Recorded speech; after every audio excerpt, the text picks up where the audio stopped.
শালার নতুন নতুন ঢাকায় থেকে বরিশাল যাব, কিভাবে যে বরিশাল যেতে হবে তাই তো জানি না। দেখি বরিশালের কাউকে পাওয়া যায় কিনা। বরিশালে কাউকে পাওয়া গেলে কিছু জানতে পারতাম। ভাই, আমি আপনার সাথে কিছু কথা বলতে চাইতেছি। বলেন। বরিশাল কিভাবে যাইতে পারি এবং কি বরিশালে গেলে কি কি দেখতে পাবো, কি কি প্রসিদ্ধ খাবার আছে বরিশালে যাইবেন, আপনি লঞ্চ উঠবেন, জি। ওইটা বরিশাল গাড়ি নামবেন। জি।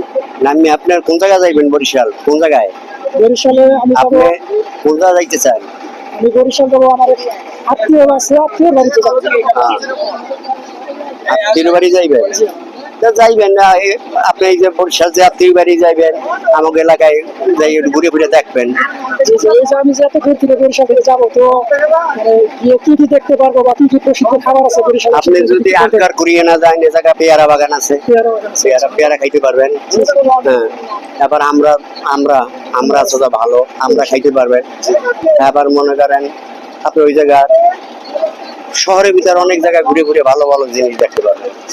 হ্যাঁ, যেমন দুর্গাসাগর আছে, গুটিয়া মসজিদ আছে, দেখিতে পারবেন। খুব সুন্দর এলাকা। আচ্ছা, আমি এক বরিশাল ভাইয়ের সাথে কথা বলে জানতে পারলাম যে বরিশালে যেতে হলে এখানে লঞ্চের মাধ্যমে যাওয়া যায় বা গাড়িতেও যাওয়া যায়। তো আমার শখ হচ্ছে যে কিভাবে লঞ্চে যায় বা লঞ্চ ভ্রমণটা আমি এ পর্যন্ত করি নাই, তাই লঞ্চ ভ্রমণটা করবো। সেই সাথে বরিশাল গিয়ে বরিশালের বিভিন্ন জায়গায় ঘুরে দেখবো এবং প্রসিদ্ধ খাবারগুলো খাবো।